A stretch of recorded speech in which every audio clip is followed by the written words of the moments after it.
Marc Bolufer es licenciado en Psicología por la Universidad de Valencia, máster en Dirección de Recursos Humanos y también en Psicología Física y del Deporte. Es coach. Yo creo que la gran masa de la gente que te va a escuchar, Marc, son también coach. Por tanto, nos encontraremos como en casa. Coach ejecutivo, es personal y coach deportivo. Es formador en temas de dirección estratégica, de formación de equipos de alto rendimiento y también de desarrollo de personal directivo. Yo creo que una de las facetas más importantes suyas es probablemente como psicólogo deportivo, como coach de alto rendimiento deportivo, y es especialista en la aplicación de las técnicas del coach deportivo en entornos empresariales. Y ya con muchos años de experiencia, ya veréis que alguna cana peina, con lo cual resulta todo un poco más fácil. Yo peino más, pero alguna peina. Marc, y sin más darte entrada, son todo tuyos y cuando tú quieras. Pues Luis, muchísimas gracias por tu presentación. Sí que peino alguna cana ya. Con lo cual, te agradezco que aunque lo pusiera por ahí en la bio no hayas dicho los años de experiencia. Porque cuando los pienso me hace muy mayor. Antes que nada, pues quiero agradecer a toda la gente que está conectada en este momento, que habéis tomado vuestro tiempo para estar hoy con nosotros en esta primera charla.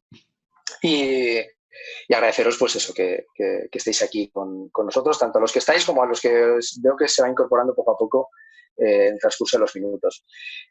Evidentemente, y ante todo agradecer al Club de Recursos Humanos, pues ya no solo el organizar este tipo de charlas que estaban organizadas ya, sino la agilidad con la que hemos podido reconducir pues esta charla y entiendo que las siguientes que estaban programadas para ser presenciales y la agilidad para poder pasar a formato digital y que podamos pues, conocernos y compartir este espacio. Así que muchísimas gracias al Club de Recursos Humanos. Y por supuesto, y también en lugar principal, a Interim Group por la invitación para estar con vosotros y poder compartir este espacio. Entonces, antes que nada, pues gracias a todos por estar ahí. Con respecto a mí, pues bueno, poco más quiero comentar antes de entrar ya en materia. Como bien ha comentado Luis, pues soy psicólogo, soy coach, llevo ya algunos años pues trabajando en esto y principalmente yo pues trato de aunar dos de mis pasiones. Por un lado, lo que es el desarrollo humano, el desarrollo personal en las empresas principalmente, y la otra parte que es el desarrollo deportivo. Es decir, el coaching deportivo, el trabajo con deportistas, porque el deporte también es algo que me apasiona. Y os cuento esto porque lo que vamos a ver hoy yo lo tengo tanto de mi experiencia en empresa como de mi experiencia en el deporte. Por eso veréis que vamos a empezar hablando concretamente de esto, de deporte, ¿vale? Es un poco la idea. Sobre el funcionamiento, va a ser muy, muy sencillo, os voy a ir contando. Yo tengo visión en este momento, tendré visión en todo momento del chat, pero sí que me gustaría que guardarais, o bien las anotáis en el chat, me da igual, o bien las anotáis por vuestra cuenta, las preguntas, dudas, sugerencias, comentarios que queráis hacer, los guardamos para el final, ¿vale? Y en el final estableceremos un pequeño turno, una mesa redonda para que podáis preguntar, compartir vuestras experiencias, es decir, que podamos compartir ese espacio. Más que nada para no ir un poco interrumpiendo la presentación, contestando preguntas. Así que os pediría que las anotarais y las pudiéramos ver al final. Sí que es verdad que yo durante la charla os iré preguntando cosas y, bueno, pues os animo a que participéis. Tenéis el chat abierto, yo voy a tener visión de él y, bueno, pues os iré preguntando algunas cosas y os animo a que aquellos o aquellas que queráis podáis participar en ello. Dicho esto, vamos a pasar ya con lo que es la presentación, la charla en sí, de lo que vamos a hablar esta tarde. Un segundín y comparto con vosotros la PPT. Vale, perfecto. Aquí ya tengo visión y... Vale, de acuerdo. Vale, pues ya tenemos todo conectado. Como os avanzaba, la idea es un poco compartir con vosotros la experiencia, los conocimientos y sobre todo lo que me parece más útil, las herramientas que, como os digo, pues por mi parte he ido desarrollando, he ido trabajando a lo largo de estos años de carrera, tanto en deporte como en empresa, y que ahora os quiero trasladar a vosotros y a vosotras para que podáis utilizarlo. Sé que estamos en un momento ahora en el que el cambio es algo que está muy de moda y no solo muy de moda, sino que estamos metidos de lleno en él, ¿no? Si podemos decir que hay épocas en las que tenemos menos cambios o estamos un poco más tranquilos en ese sentido, pues ahora evidentemente estamos metidos en época de cambio. Entonces, el tema que elegimos ya hace unos meses, pero que hoy en día pues todavía está de más actualidad, es cambia ahora o muere para siempre. Es decir, no vamos a tener más remedio que adaptarnos a la nueva normalidad que se está diciendo por ahí o a la nueva novedad. No sé exactamente a qué, pero nos vamos a tener que adaptar, esto está claro. Entonces, el enfoque de la charla va a ser contaros un poco cómo funciona, pero sobre todo que saquéis de aquí herramientas para que a partir de ya podáis empezar a gestionar esto, tanto vosotros mismos como con los equipos, las personas con las que trabajáis, convivís, paséis tiempo, les podáis ayudar también a gestionar mejor esos cambios. Dicho esto, entramos en harina. Antes que empezar un poco a contaros la parte, entre comillas, más teórica, lo que me gustaría pues, es hacer una pequeña prueba de nivel.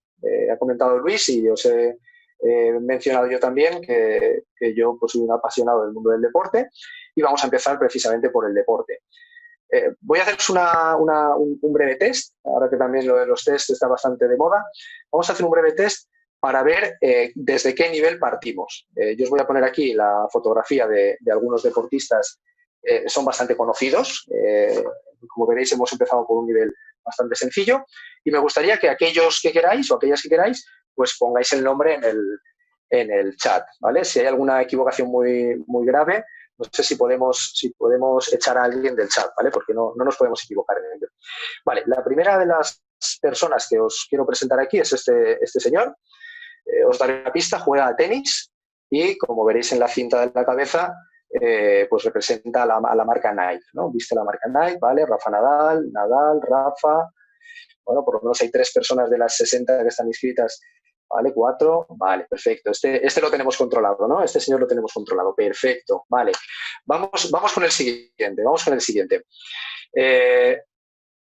este es un poquito más grande en tamaño, ¿vale? Pau Gasol, vale, joder, veo que estáis muy puestos en esto del deporte. Tenía que haber empezado con el nivel un poquito más arriba. Evidentemente es Pau Gasol, jugador de baloncesto español, muchos años en la NBA, en la selección española, y una persona que ha tenido mucho éxito en su deporte. Y aquí tenemos este tercero. Os he puesto una foto un poquito más antigua para ver qué tal vamos de memoria. Fernando Alonso, Fernando. Vale, genial, perfecto. Veo que estamos bien de nivel. Ahora vamos a subir un poquito. Hemos visto una fotografía de Rafa, de Nadal. Hemos visto una fotografía de Pau, del asturiano, como me ponen por aquí, de Alonso, de Fernando. Y ahora yo os lanzo una pregunta y también me gustaría que, de ser posible, la contestéis, ¿vale? Lo primero que os venga a la cabeza. Estas 3 personas, estos 3 deportistas, estas 3 personalidades, ¿qué tienen en común? ¿Qué pensáis que tienen en común? Vale, éxito, liderazgo, éxito, venga, más ideas. Éxito es evidente, disciplina, son campeones, son españoles, muy bien. No sé quién ha sido, no he llegado a ver el nombre, pero ahí muy acertados. Son españoles los 3, exacto. Internacionales, marketing, oye, también es verdad.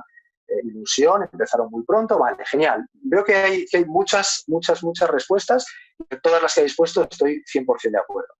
Ilusión, trabajo, etcétera.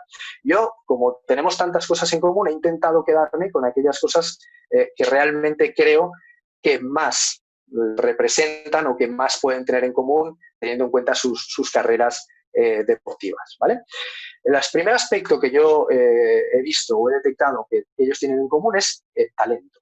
Evidentemente son 3 deportistas, cada uno en su especialidad, cada uno además con una fisonomía física diferente. Fernando es más bajito y más ancho de cuello, ¿no? Por su deporte. Pau pues es un tío de 2,18. Rafa pues un tío casi de unos 90, con una complexión distinta, pero lo que sí que tienen los tres es un talento innato para realizar su actividad. Es decir, tienen esa, entre comillas, facilidad, y no me gusta llamarlo facilidad porque evidentemente no es fácil, pero sí tienen esa predisposición, llamémosla genética, ¿vale? Esas condiciones innatas para practicar su deporte, ¿vale? Entonces, tenemos a tres personas, tres deportistas que han conseguido muchas cosas y que lo primero que tienen es talento. Yo esto lo quiero ir enlazando con lo que sucede en nuestras organizaciones, en nuestras empresas.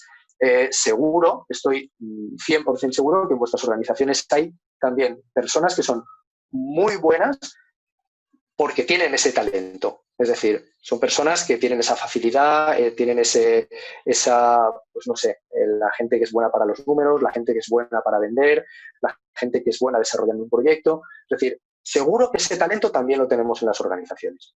El segundo aspecto que a mí me parece relevante y que tienen en común estos tres grandes deportistas es la actitud. Creo que estaremos de acuerdo en que cuando tú oyes hablar a Rafa, cuando tú oyes hablar a Pau, cuando tú oyes hablar incluso a Alonso, que incluso siendo una persona más introvertida, también es una persona que se le nota la ambición, las ganas, el positivismo, etcétera, son personas que siempre buscan o siempre creen que pueden mejorar. Tienen una actitud muy proactiva hacia la consecución de objetivos. Son personas con una actitud tremendamente potente. Y no solo eso, sino que esa misma actitud les ayuda también en los momentos en los que pues viene una lesión, viene una derrota dura, viene una temporada en la que no consiguen resultados. Esa misma actitud es la que también les mueve a ellos a seguir mejorando, ¿vale? Entonces yo creo que el segundo aspecto a destacar en este caso es la actitud o la actitud positiva que tienen cualquiera de ellos tres.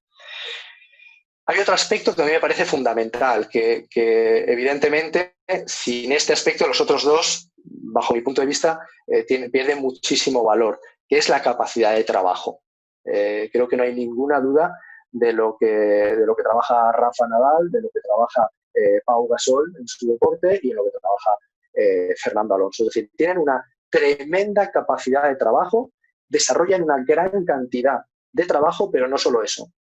Desarrollan una gran calidad de trabajo, ¿vale? Es decir, tienen una capacidad no solo para trabajar, sino para poner el máximo en cada uno de sus desempeños, ¿vale?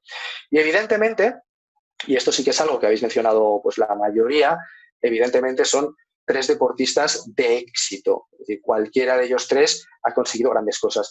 Pero yo del éxito quiero ir un pasito más allá. Entre comillas, hay muchísimos cientos, miles de deportistas de éxito en este país, de los que probablemente, si os pongo una foto, a lo mejor no recordamos el nombre. ¿Cuál es la diferencia entre esos deportistas y con estos tres o cualquiera de otros tantos que podía haber puesto en esta presentación?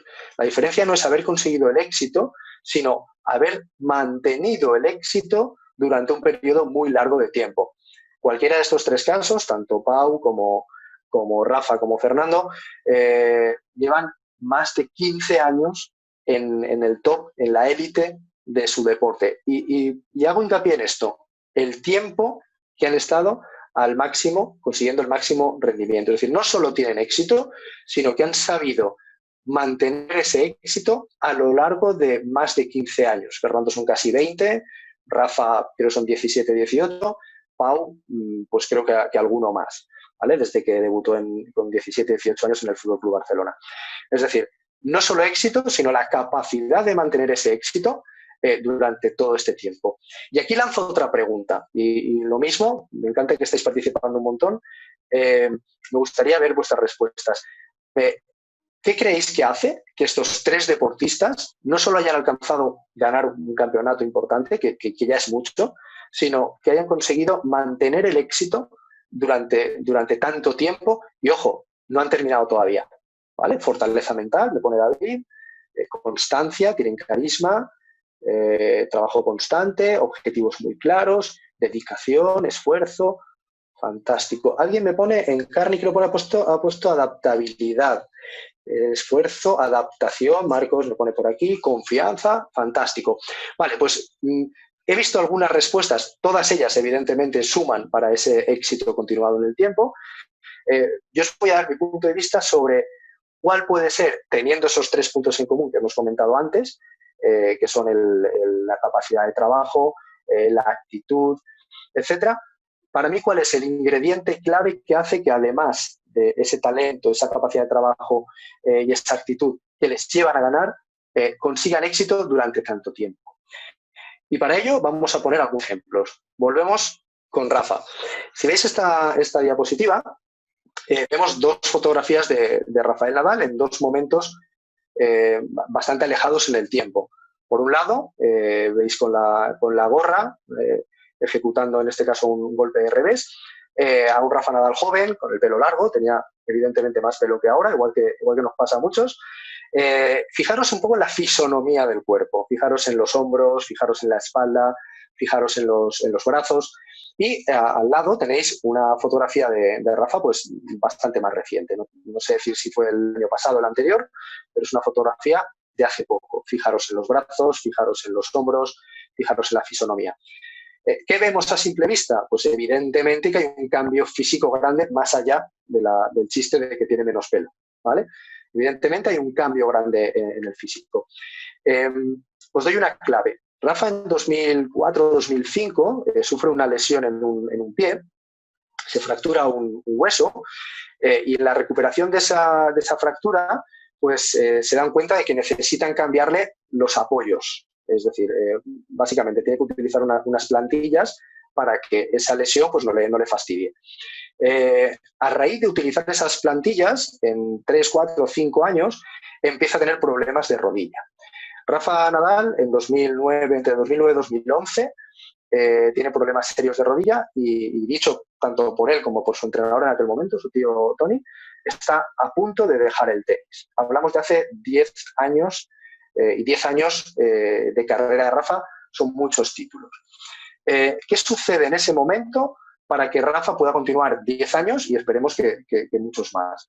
¿Vale? Ellos se dan cuenta de que las rodillas de Rafa no pueden soportar, primero, el cuerpo de Rafa y segundo, el tipo de juego de Rafa. Rafa es un jugador que siempre se caracteriza por la lucha, por correr, por llegar a una bola más que el rival.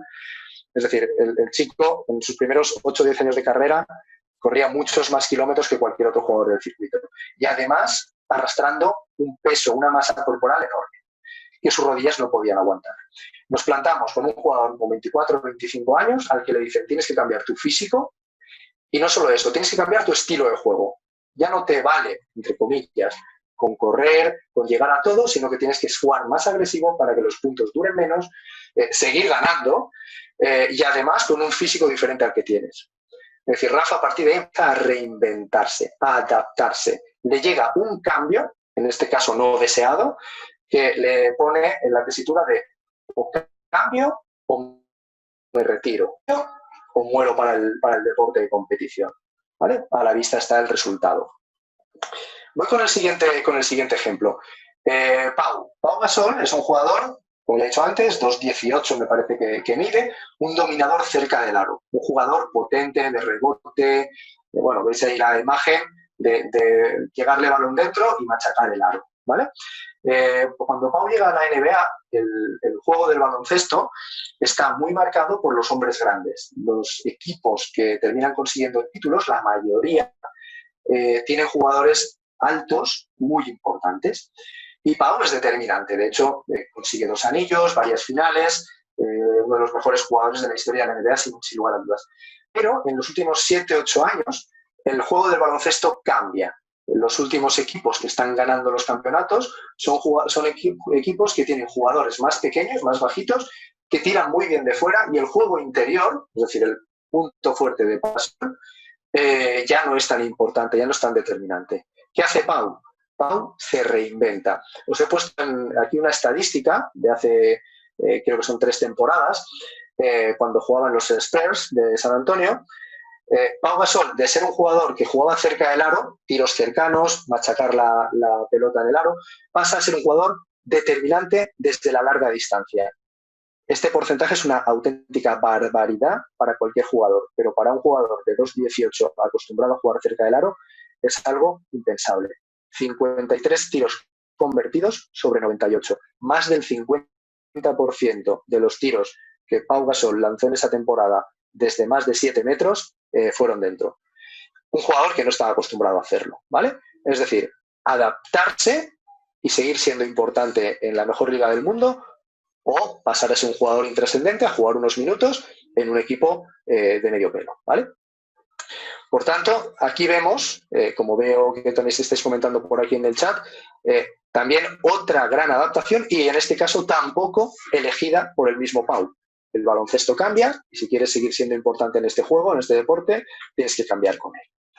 Y luego tenemos el caso quizá más llamativo que más conocemos todos, quizá lo anterior pues puede ser más desconocido, que es el caso de Fernando Alonso. Fernando Alonso es un deportista que está 15, 16, 17 años en la Fórmula 1.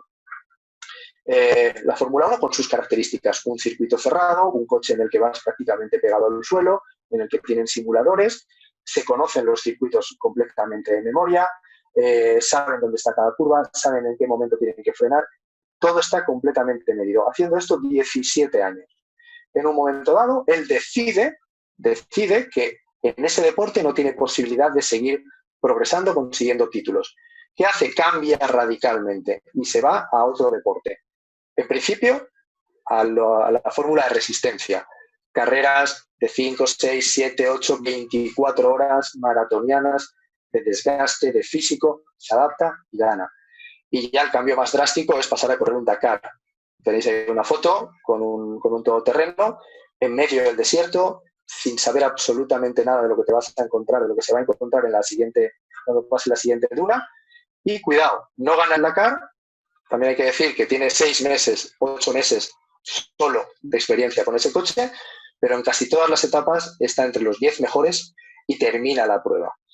Es decir, un piloto, en este caso, de una especialidad muy concreta y con unas reglas muy marcadas, es capaz en muy poco tiempo de codearse con los mejores o estar arriba en una especialidad que es completamente diferente a la que realiza, ¿vale?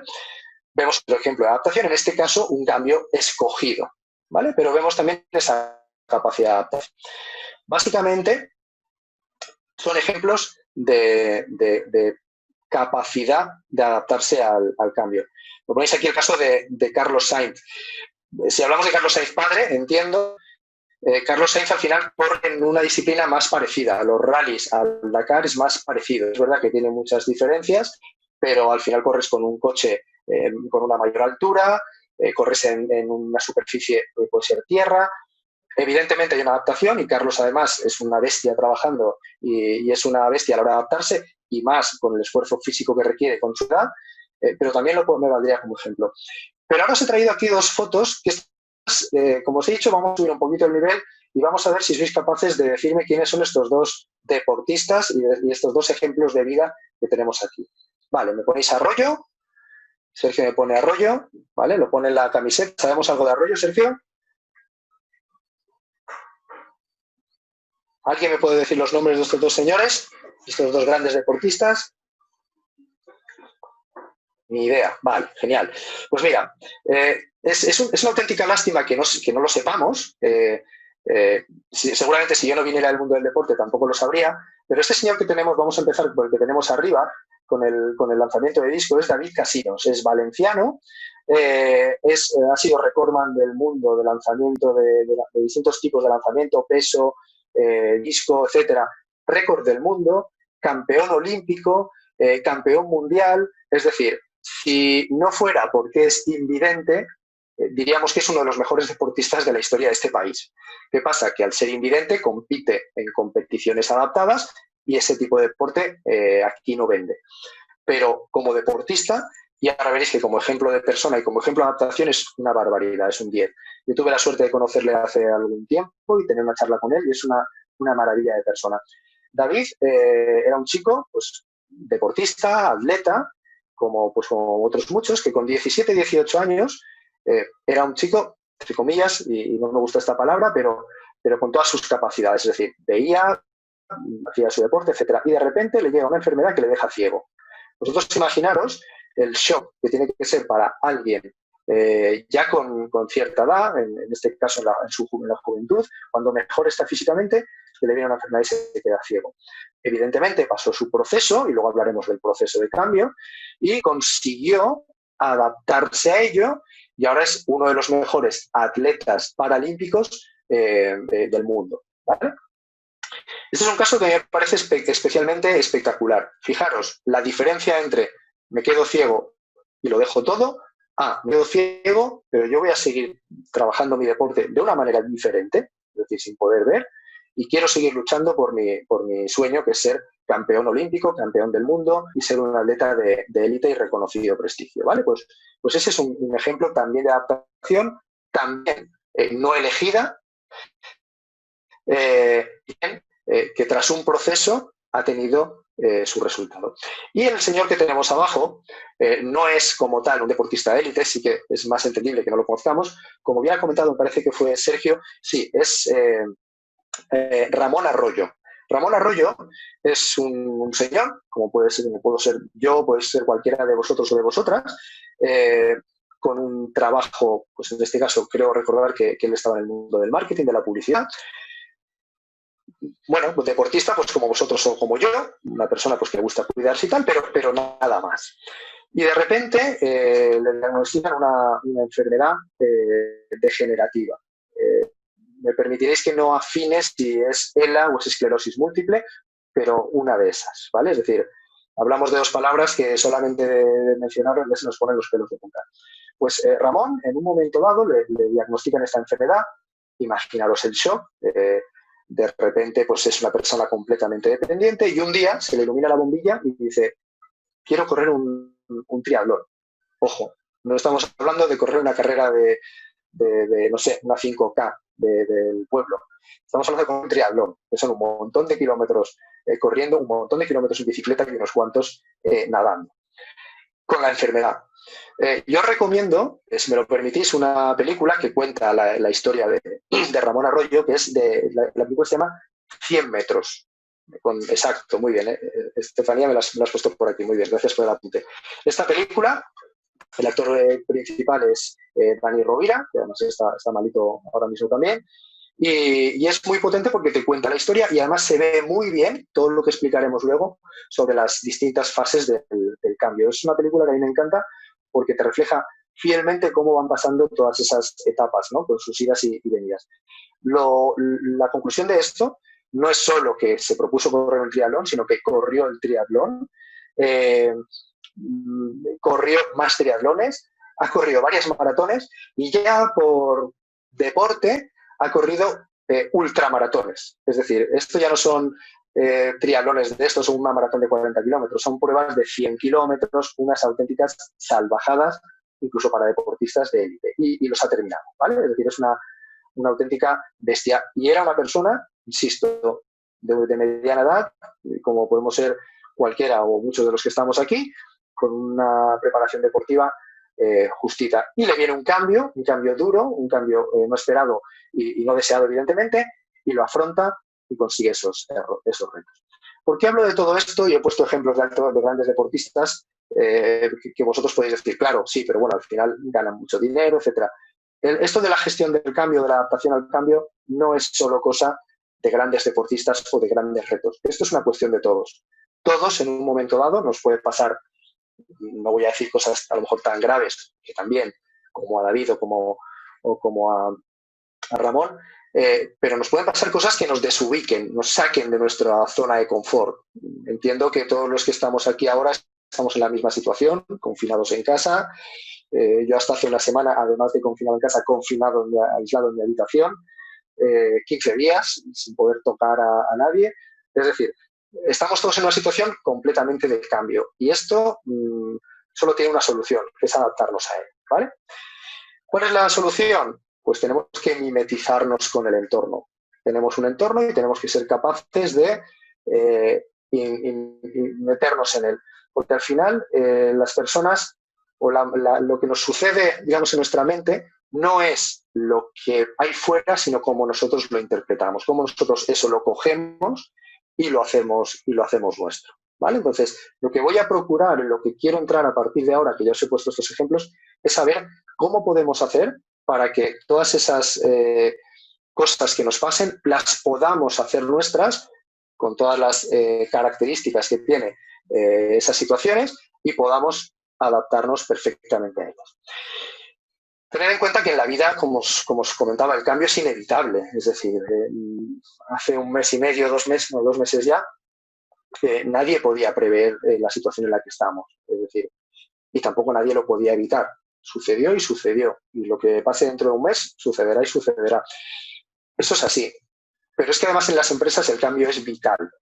Las empresas necesitan cambiar para seguir teniendo éxito. Y ahí me remito al ejemplo de Rafa, ahí me remito al ejemplo de Pau, o me remito al ejemplo de Fernando. Si nosotros somos una empresa de éxito, un equipo de éxito, un deportista de éxito y queremos seguir manteniendo ese éxito en el tiempo, necesitamos cambiar, porque la realidad no va a ser, no ha sido igual hace 10 años que es hoy y no será igual dentro de otros 10. El tema es que nadie nos va a decir cuándo va a llegar cada cambio y necesitamos estar atentos para que cuando llegue, ser los primeros en podernos adaptar. Así que en la vida no hay más remedio. En las empresas es una necesidad. Les voy a poner un ejemplo. Para los más jóvenes que estéis aquí, un segundito que pido un poquito de agua. Para los más jóvenes que estéis por aquí, quizá estas dos marcas no suenen o suenen menos. Para los que tengáis mi edad o incluso un poquito menos, seguramente pues, os habréis dado cuenta que son dos iconos, dos monstruos dentro del mundo de la fotografía. Tanto Kodak como Fuji pues han sido empresas con más de 100 años. Kodak, si no recuerdo mal, eran más de 100, Fuji no sé si alguno menos, pero vamos, hablamos de empresas de 70, 80 años que han dominado el mercado. Y como bien pone Roberto por aquí, el caso Kodak es sangrante. Es decir, estas dos empresas se dedicaban principalmente a las cámaras de foto analógicas, las de toda la vida, las de echar una foto y revelarla, y a los carretes de fotos. Llega un momento en el que irrumpe con fuerza la fotografía digital. Fuji se ve venir el cambio y empiezan a trabajar la línea de cámaras digitales, de dejar un poco de lado el tema de los carretes, etcétera. Y Kodak, en un momento dado, viendo este panorama, lanza una comunicación en una convención de la empresa a todos sus trabajadores y les dice algo así como: no os preocupéis, esto de la fotografía digital es una moda. A la gente le encanta tener su álbum de fotos. Y es verdad, de hecho, pues yo aquí tengo los míos, ¿verdad? No sé si se ven en cámara. Tengo mi álbum de fotos. Oye, y es muy bonito. No se ve. Bueno, es muy bonito de vez en cuando recordar esas fotos y verlas. ¿Sabéis cuántas veces he abierto ese álbum de fotos desde hace, no sé, 10 años que vivo aquí? Creo que hoy, cuando estaba pensando en el ejemplo de Kodak, y he pensado, ostras, tengo un álbum de fotos, he empezado a ojearlo. Evidentemente, a nadie se le escapa que la fotografía digital, el tener las fotos en el móvil, en el ordenador, etcétera, nos permite mucha más flexibilidad, nos permite consultarlas, verlas, tenerlas en nuestra pantalla a diario. Y, pues, evidentemente, esa comodidad es a lo que hemos optado. ¿Qué ha llevado esto? Fuji es una empresa que ha sobrevivido, se ha reinventado, se ha adaptado, fue capaz de ver el cambio, de ir acorde a él, mimetizarse con ese cambio. Kodak, si no me equivoco, en 2010 o 2012 tuvieron que cerrar. Hablo de una empresa, como he dicho, de más de 80 años, ¿vale? Eso es lo que os comentaba. Las empresas necesitan adaptarse si no quieren morir en el intento.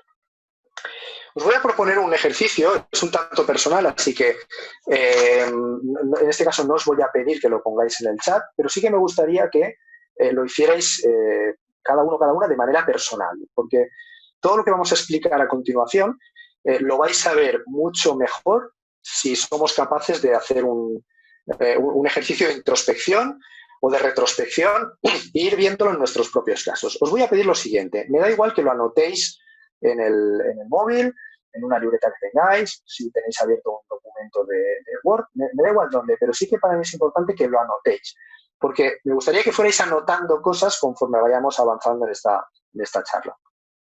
Lo primero que os pediría, y os daré unos segundos para ello, es que penséis a lo largo de vuestra vida, en la que seguro habéis tenido muchos cambios, muchos diferentes rumbos que habéis tenido que ir tomando o os han impuesto tener que tomar, escojáis un cambio, uno de todos ellos, que para vosotros sea especialmente o haya sido especialmente importante. Un cambio que haya tenido una repercusión profunda para vosotros. Es decir, que realmente cuando sucedió, ostras, os marcara, ¿vale? Cuando digo marcara, no necesariamente tiene que ser negativamente, pero sí que sean de esos cambios que recuerdas con el paso de los años. A ser posible, que fuera inesperado, ¿vale? Es decir, algo que no planearais vosotros deliberadamente, sino que o tuvierais que planear por una circunstancia de la vida o os obligara, no sé, un despido, un cambio de departamento, un cambio de residencia, cualquiera de ellos. Y también me gustaría que tuviera la característica de que inicialmente ese cambio vosotros lo percibierais como algo negativo, ¿vale?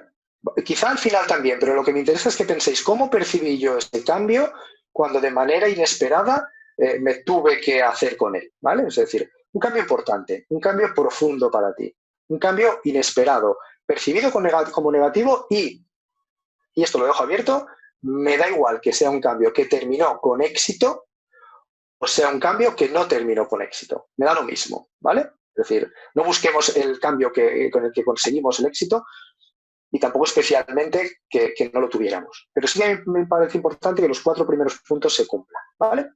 Sí que os agradecería que, aunque no me pongáis el cambio, si está claro, me pongáis por lo menos un sí en el chat, para que yo vea que está entendido, ¿vale? Sí, ¿está claro?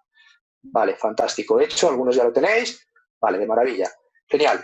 Pues os pido que lo anotéis. Como creo que ya lo tenéis, os voy a dar apenas unos segunditos, me voy a callar y lo termináis de pensar y lo anotáis.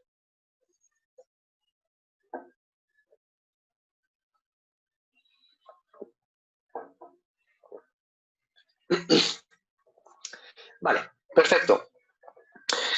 Siguiente paso. Me parece que es obvio y apostaría al 99% de posibilidades a que cuando habéis pensado en ese cambio, lo habéis escrito, lo habéis recordado, lo habéis rememorado, se os ha movido algo por dentro, ¿vale? Cuando digo movido algo por dentro he sentido algo. A lo mejor, no lo sé, tristeza, quizá enfado, alivio, alegría, no sé. Seguramente alguna emoción ha pasado por vuestra mente cuando habéis recordado ese cambio, habéis pensado cómo fue, lo profundo, lo inesperado, la percepción negativa, cualquiera de ellas. Y esto nos lleva a la siguiente conclusión. Los cambios nos afectan no tanto por lo que representa el cambio, sino por la emoción que nos produce el cambio. Y esto sí que es importante que lo remarquemos. Es decir, un cambio en sí no es ni bueno, ni malo, ni regular. Un cambio en sí nos provoca unas emociones u otras. ¿Cuál es la clave de esto? Pues que hay emociones, entre comillas, más sencillas de manejar. Es decir, voy a decir una tontería, pero se va a entender fácil. Un cambio es que me suban el sueldo y que me mejoren el puesto.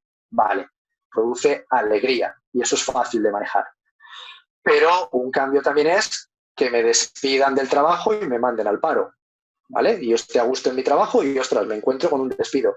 Y eso a lo mejor produce tristeza o produce rabia. Perdón. O produce enfado, no sé. Produce alguna emoción, ¿vale? Pues en la medida en la que seamos capaces de manejar esa emoción, seremos capaces de adaptarnos al cambio. Esto dicho así parece sencillo. ¿Cuál es la dificultad? La dificultad es que los cambios no suelen traer aparejados una única emoción.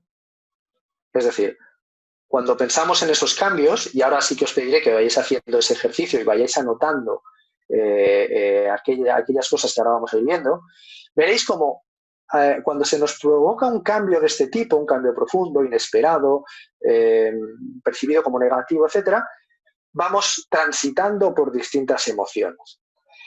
Algunas más fáciles de manejar y otras más difíciles de manejar. Y la clave para llegar al final del proceso de cambio y adaptarnos a él es ser capaz de gestionar esas emociones a lo largo de todo ese proceso, ¿vale? Por tanto, para mí la idea clave de esto es que la gestión del cambio está aparejada a la gestión de las emociones y que los cambios producen distintas emociones que los estudios en psicología han visto que son 7. Es decir, hay modelos en los que podemos agrupar algunas de esas fases, hay un modelo de 4 fases con el que yo suelo trabajar también, pero realmente podemos desgranar un proceso de cambio hasta en 7 fases diferentes. Y esas 7 fases diferentes se diferencian principalmente la una de la otra por la emoción que las preside, la emoción que las domina. Es decir, nosotros nos daremos cuenta de que estamos en una fase u otra en función del estado emocional que tenemos en una fase u otra. Me explico y voy a ello. Cuando nosotros tenemos un cambio, el cambio no es lineal. Es decir, un cambio básicamente, si vamos al diccionario, es el pasar de un estado A a un estado B. Pero no tenemos una emoción y vamos directo a conseguir el resultado.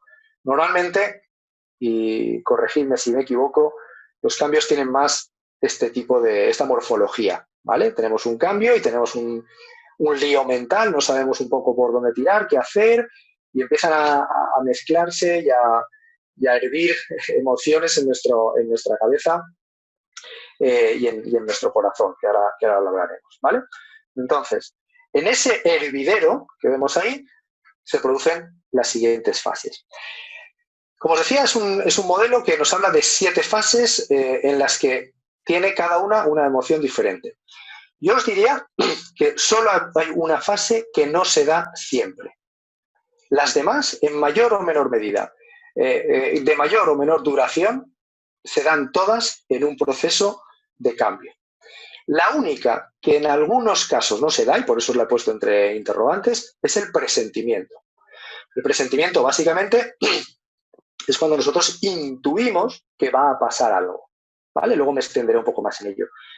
Hay veces que lo intuimos, pero hay veces que no. Si vamos al ejemplo de Ramón Arroyo, pues 0 presentimiento. Un día se cayó redondo en su despacho y de ahí al hospital y de ahí al diagnóstico de la enfermedad. 0 presentimiento. Entramos en la fase de shock, ¿vale? Que es cuando, pum, nos llega el choque de realidad y nos llega el cambio directamente a la cabeza, ¿vale? La tercera fase es la fase de negación. Voy a pasar un poquito por encima porque luego las vamos a trabajar cada una de ellas independientemente. La fase de esto no puede ser. Y la fase de yo por ahí no voy a pasar, ¿vale? Y esto no me puede pasar a mí. Esa fase suele venir seguida de la frustración. ¿Por qué? Porque hay veces que podemos evitar esos cambios, pero hay veces que no. Por mucho que negara Ramón o por mucho que negara David que tenían una determinada enfermedad o tenían otra determinada enfermedad, la enfermedad estaba ahí y no iba a desaparecer. Entonces eso lleva a una sensación de frustración. Es decir, no podemos hacer nada contra ello y nos frustra no poder hacer nada contra ello. Y esta frustración suele llevar a la fase de depresión, a la tristeza, ¿vale? Es una fase complicada. Esta fase, cuando se supera, nos lleva a la fase de decisión, es decir, tengo que superar esto, voy a superar esto y voy a poner los medios para hacerlo. Y una vez que me veo fuerte en esa fase de decisión, llega la fase de aceptación. Esto ya lo tengo controlado, ¿vale? Esas son, como os digo, las 7 fases. Como os digo y como podéis imaginar, y seguro que ya habéis ido de alguna manera pensando, cada una de esas fases tiene un sentimiento predominante, una emoción predominante, mejor dicho. Es decir, una emoción que preside, que domina, que maneja nuestra cabeza en ese momento. Y son las siguientes. En la fase de presentimiento, la emoción predominante es la preocupación, ¿vale? Podríamos añadir la incertidumbre. ¿Por qué? Porque no sabemos lo que va a pasar. La fase de presentimiento es muy curiosa Yo os he puesto aquí la fotografía del corazón, porque, fijaros, a veces el presentimiento lo llamamos corazonada, ¿verdad? Aquello de que tomamos decisiones a veces con el corazón o a veces tomamos decisiones con la cabeza. Pues ya hay estudios, muchos estudios, que afirman que esto no es exactamente así. De hecho, la cabeza y el corazón están directamente conectados a través de un nervio, el nervio vago, que regula, digamos, los pensamientos de la cabeza y los pensamientos del corazón. Y digo bien, los pensamientos del corazón, porque también hay estudios al respecto. En el corazón hay aproximadamente, se calcula, que cerca de 40.000 neuronas. Si yo os hablo de neuronas, lo primero que nos viene a la cabeza es precisamente el cerebro. La neurona son las células que tenemos en el cerebro y que nos ayudan a realizar todos los procesos mentales. Curiosamente, hay neuronas en un músculo. Hasta hace no mucho se pensaba que el corazón no era más que un músculo que bombeaba sangre. Pues curiosamente, el corazón también piensa, tiene neuronas, se calcula que 40.000. Y no solo eso, sino que el corazón está conectado, tiene línea directa con el cerebro. Por tanto, aquello de la corazonada muchas veces no es una corazonada como, no sé, me lo estoy inventando o tal. Muchas veces realmente el corazón ve cosas que la razón no entiende. Y esto creo que es una frase de alguien famoso, ¿verdad? Y tiene base científica. Entonces, esa preocupación, ese presentimiento muchas veces sale de aquí. Veo algo, percibo algo, he oído algo que me hace pensar, tal, ¿vale? Esa preocupación o esa incertidumbre es la emoción predominante. La cuestión es, ¿cómo podemos hacer para manejar esa emoción predominante, que es la preocupación o la incertidumbre, en nosotros mismos? Vale, lo primero y lo más importante es buscar información objetiva y de fuentes fiables, ¿vale? Evidentemente, cuando estamos en la fase de premonición, las informaciones son escasas y en muchos casos poco fiables. Entonces, el primer trabajo es: no te fíes de informaciones que no son realmente objetivas o de fuentes fiables.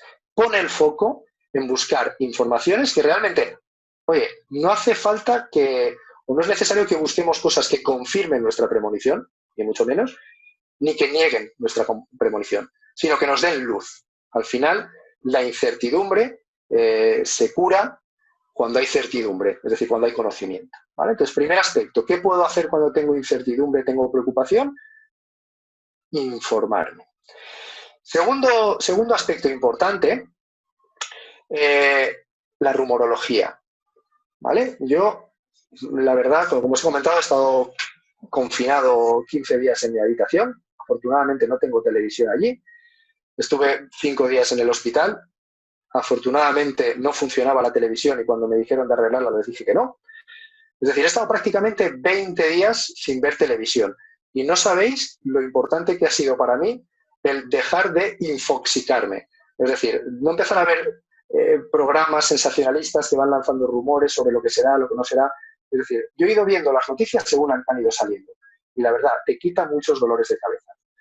Es decir, no hacer caso a los rumores, no emitir rumores. Y a veces no somos conscientes de que lo hacemos. Emitir rumores, oye, pues mira, he escuchado, me ha aparecido en un programa de televisión, he leído en un artículo que puede ser que esto ya es lanzar un rumor. Nosotros lo damos como que estamos advirtiendo, informando a alguien. Realmente estamos emitiendo rumores.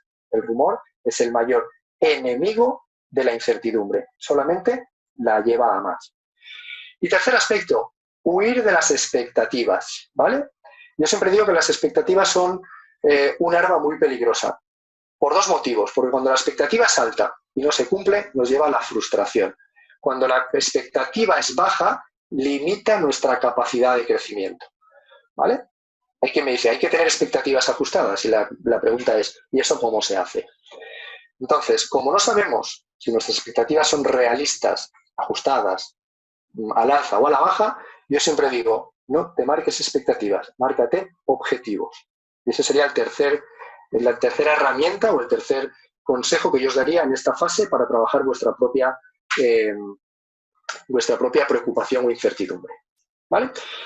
¿Qué pasa si yo detecto que tengo a mi equipo a la gente con la que convivo con esa preocupación, ¿vale? Han sonado campanas de que la empresa puede estar en venta o que va a haber una reestructuración o que va a haber tal, ¿vale? Y noto que la gente está preocupada.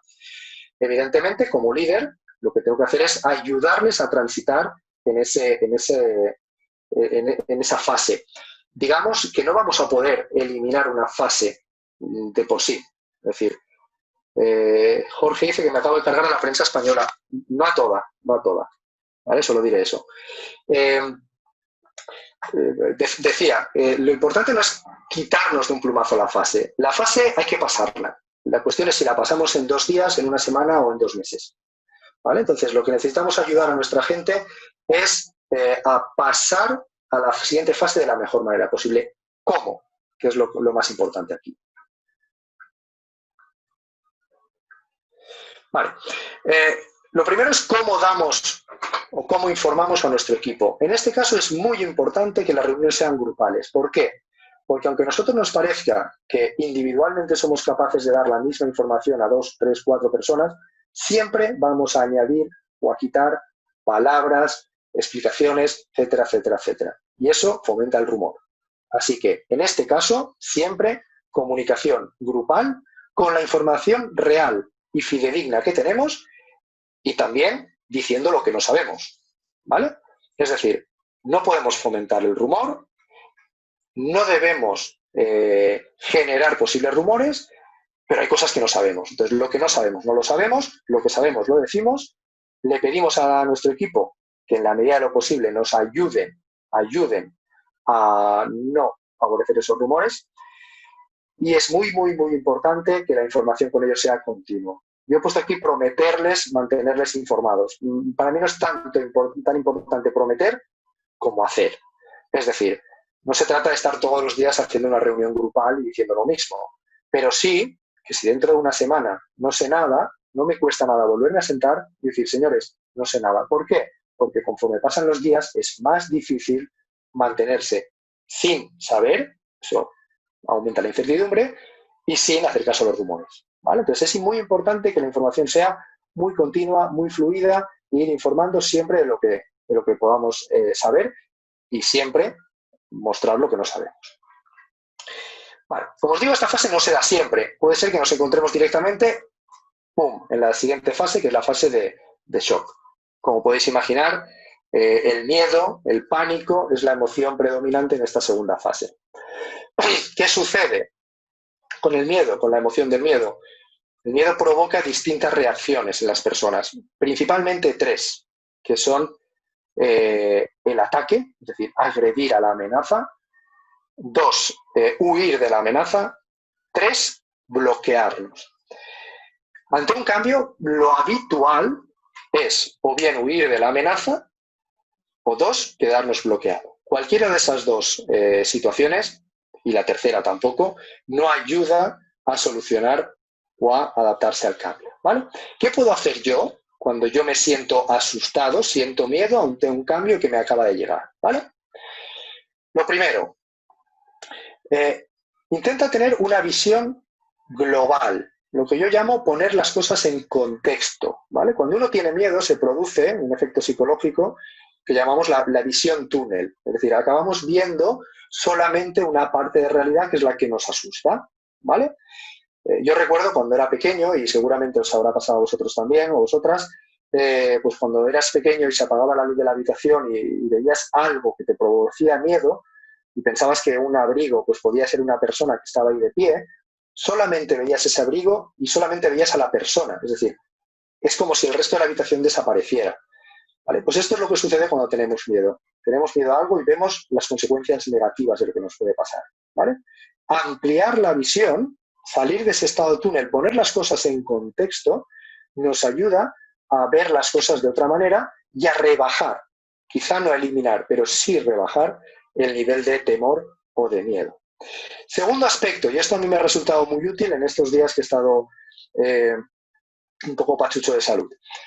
Céntrate en qué puedes aprender de todo esto, ¿vale? Cuando las cosas van mal, como digo, pensamos en que pueden ir peor y en las cosas que pueden salir mal. Pero ¿qué podemos aprender de una situación que no nos gusta? ¿Qué podemos aprender de ese cambio o eso que nos ha producido ese efecto de miedo? ¿vale? Busca aquellos aprendizajes que te puedan ayudar.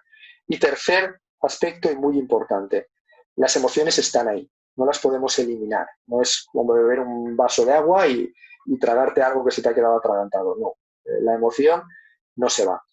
Hay que saber convivir con ella, con lo cual toma conciencia de tu miedo y manéjalo, o por lo menos no dejes que te maneje a ti, ¿vale? Es decir, esos son los tres aspectos en los que pondría el foco. Visión global, cosas en contexto, centrarse en los aprendizajes que podemos obtener de ello, y tercer aspecto, convive con esa emoción y manéjala, ¿vale?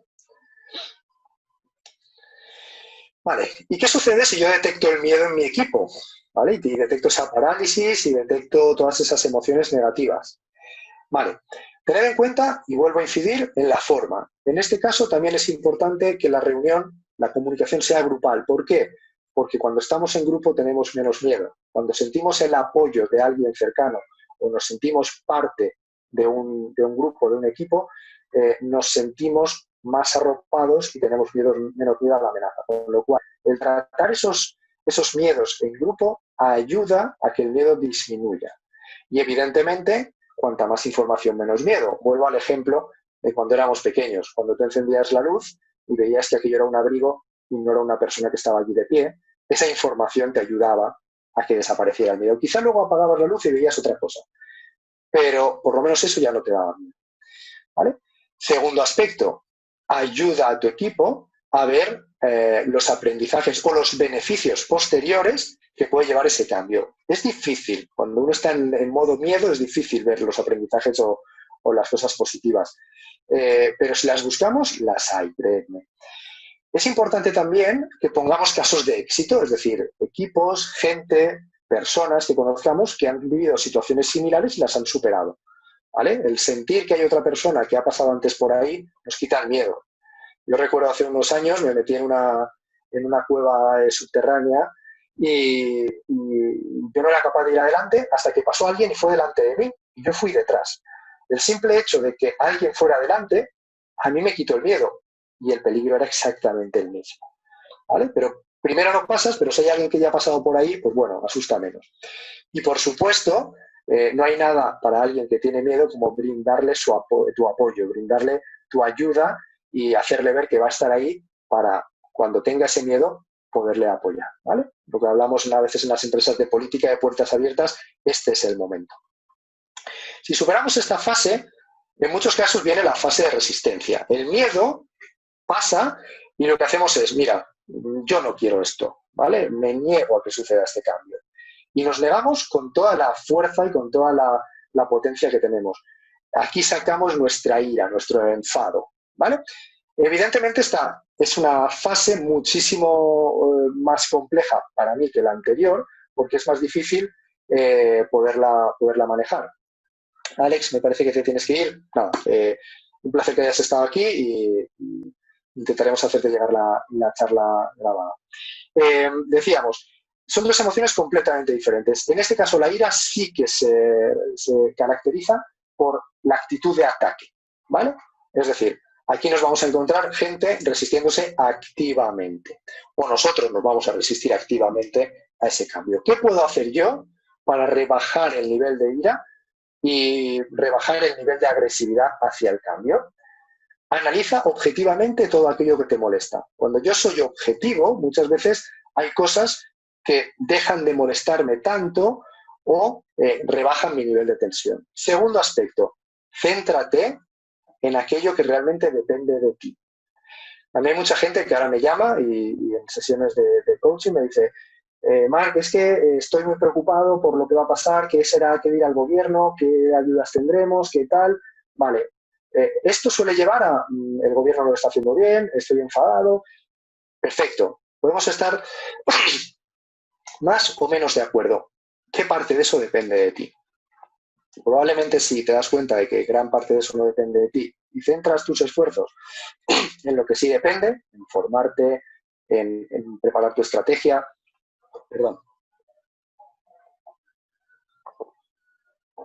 etcétera, va a ser mucho más útil y nos va a quitar del enfoque de voy a atacar a todo lo que se me ponga por delante y voy a poder manejar mejor esa emoción.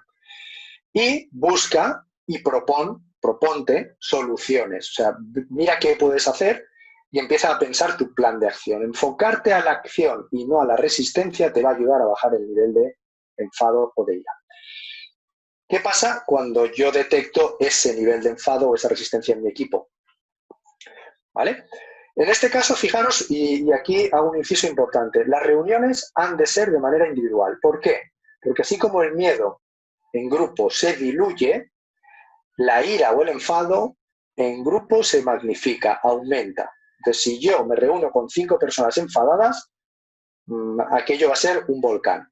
Si yo me reúno con una persona enfadada, va a ser mucho más fácil que podamos manejar esa emoción de enfado.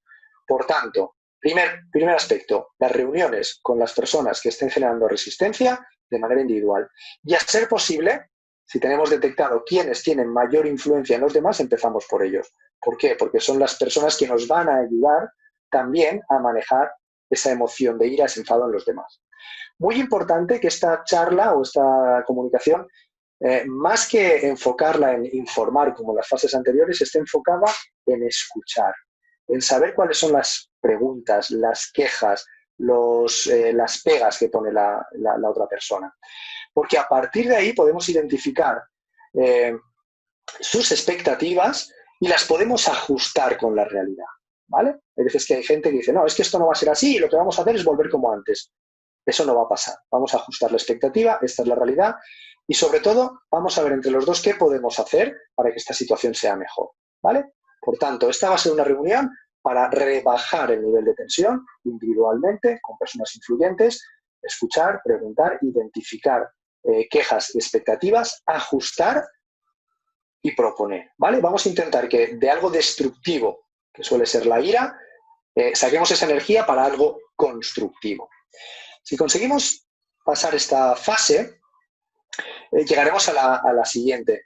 Pero a mí me parece importante que sepamos una cosa. No vayamos a estas reuniones pensando que con esto lo vamos a solucionar, ¿vale?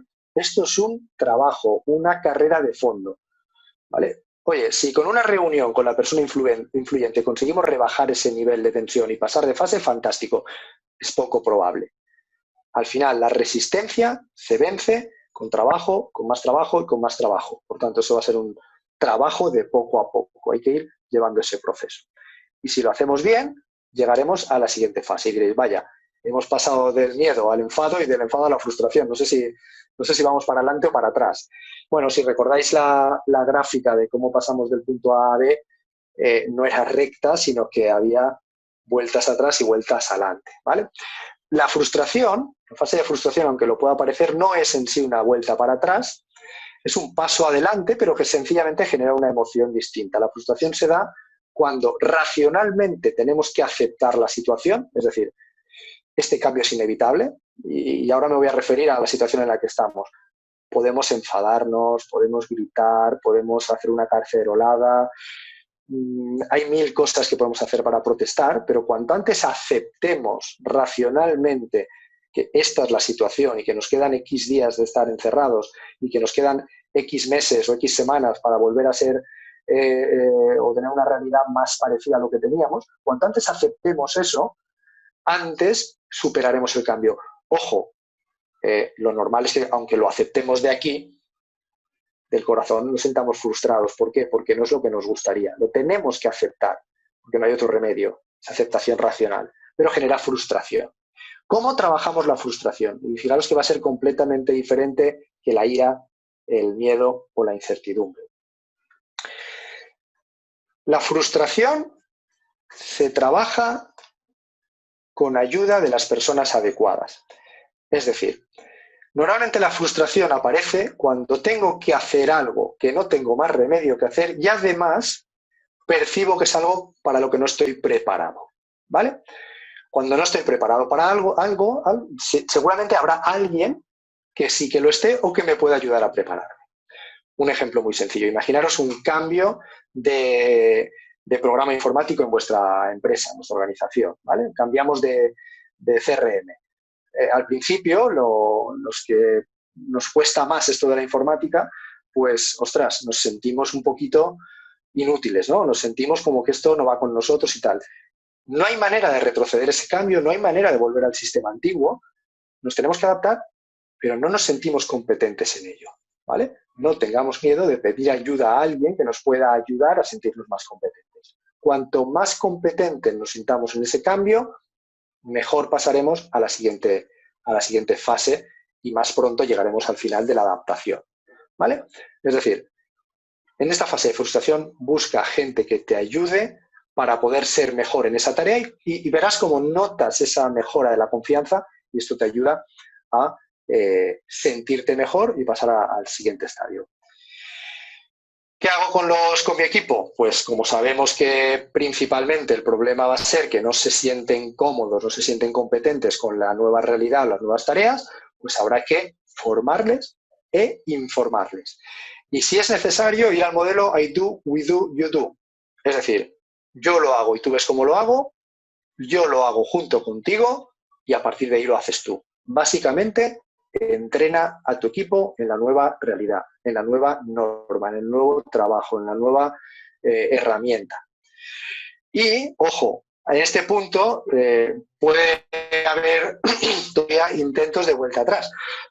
Perdón. Aquí es importante mantenerse firme, ¿vale? Lo normal es que nos digan, bueno, y si esto en lugar de hacerlo así lo volvemos a hacer como lo hacíamos o esto... No, el cambio ha venido para quedarse y esto hay que hacerlo nuevo, ¿vale? Entonces, reunión individual de formación e información, entrenamiento y firmeza en los planteamientos.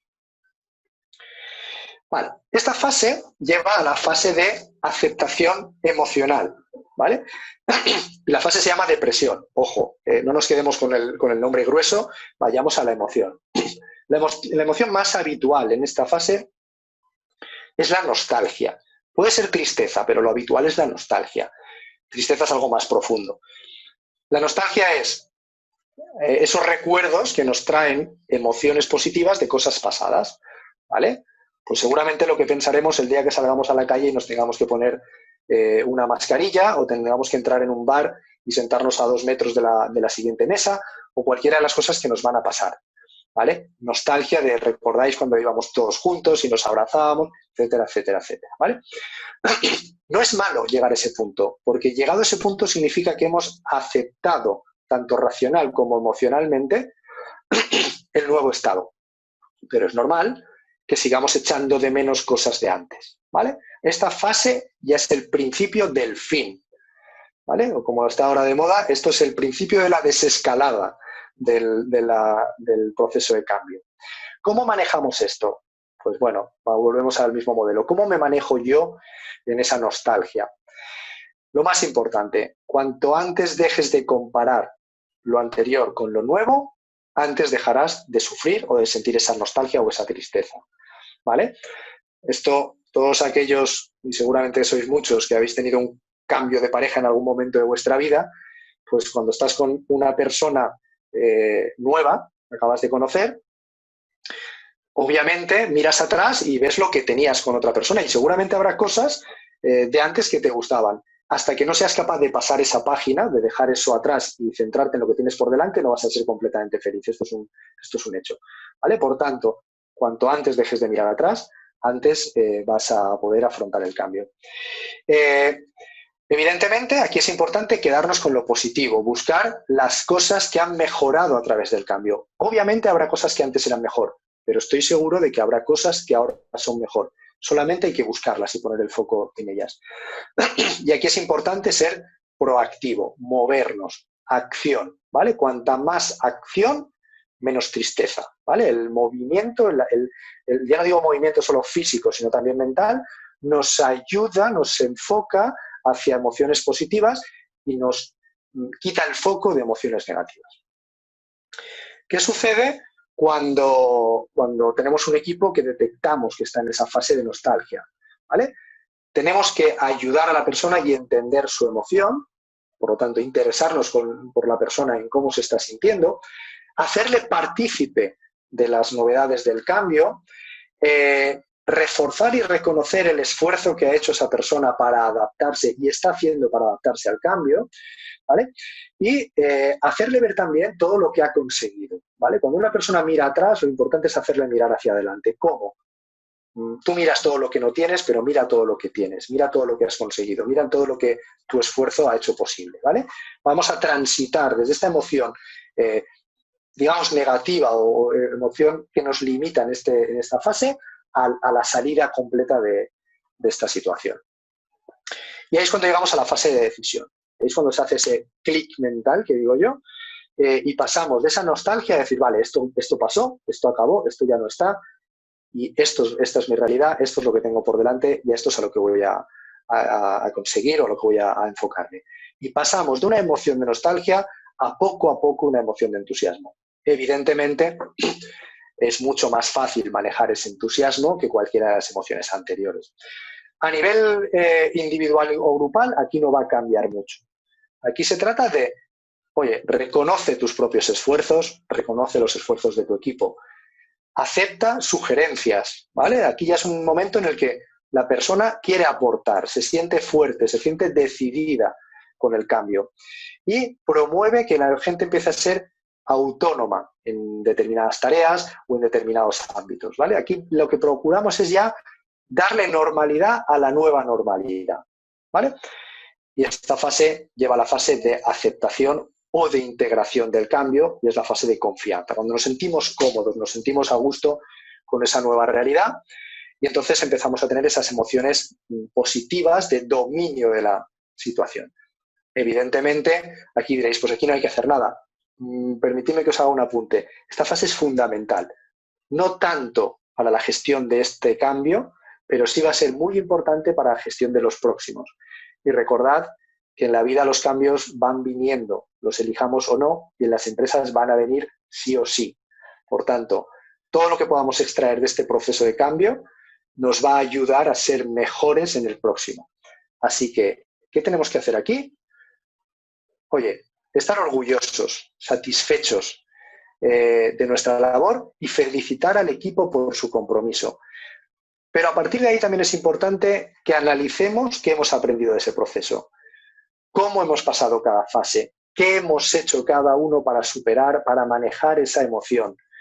Y sobre todo, ¿qué podíamos haber hecho mejor o qué nos proponemos hacer mejor el próximo cambio que tengamos? Esto a nivel individual es muy potente, ¿vale? Cuando seamos capaces de detectar qué podemos hacer mejor y nos llegue otro cambio, seremos capaces de transitar mejor por él. Y ahí lo importante es cuanto antes te adaptes al cambio, antes vas a estar en la nueva realidad, entre comillas, antes vas a dejar de sufrir por ese cambio, ¿vale? Entonces aquí es importante.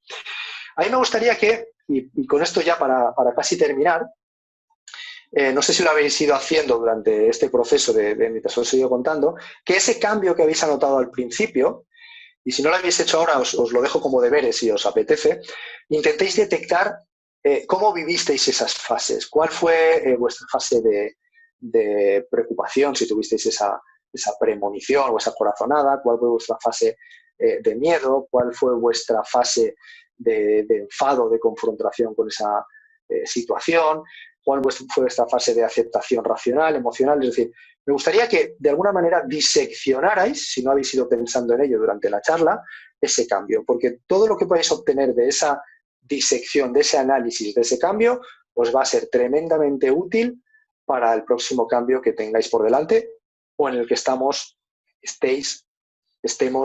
inmersos en este momento, ¿vale? Para mí lo más importante no es daros toda esta información, que puede estar muy bien, sino que de esto vosotros saquéis y vosotras saquéis cosas importantes en adelante. Así que, para terminar, pues os lanzo una pregunta. ¿Qué vas a hacer tú con todo esto? ¿Qué vas a hacer tú con el cambio en el que estás inmerso? ¿Qué vas a hacer tú con la situación, con la emoción, con la fase en la que te encuentras en este cambio? ¿O qué vas a hacer tú la próxima vez que tengas esa premonición? Todo lo que hemos visto, si lo pasas a un plan de acción e incluso si lo puedes aplicar hoy o mañana, te será útil. Si dejas pasar los días, dentro de unos días se nos puede olvidar, ¿vale? Pero para mí es muy importante que pienses, a partir de ahora, ¿qué hago yo con mi situación? A partir de ahora. Veo aquí que ponéis dejar de preocuparme, ocuparme, aprender. Esto está genial. Pero cuando yo digo qué voy a hacer, cosas concretas, ¿vale? No para que me lo pongáis aquí, es un trabajo personal vuestro, pero sí que cuanto más concretéis oye, me encuentro en esta situación, este es el momento en el que estoy, voy a plantearlo, ¿vale? Veo aquí si no hay solución a un problema. Vale, esto es una pregunta. Bueno, veo una reflexión. Si no hay solución, pues no hay problema, evidentemente, ¿vale? Si podéis traducir esto en acciones concretas, os va a resultar mucho más de utilidad. Así que termino lanzándoos esa pregunta. Para terminar, y antes de empezar el turno de preguntas, empiezo como empecé, agradeciéndoos muchísimo el tiempo prestado. Espero no haberme pasado demasiado del tiempo previsto. Muchísimas gracias por estar ahí, muchísimas gracias por vuestra participación en todo momento. De verdad, me da mucha alegría que hayáis estado aquí y, por supuesto, pues brindaros mi ayuda, mi apoyo o lo que podáis necesitar de mí a partir de ahora, pues a través de los distintos canales por los que me podéis localizar, a través de mi página web, a través de mi correo electrónico, teléfono o cualquiera de las redes sociales en las que me encuentro y en las que intento pues ayudar a las personas que contactan conmigo y me pueden necesitar. Así que os lanzo ahí el guante y lo que necesitéis me tenéis a vuestra disposición.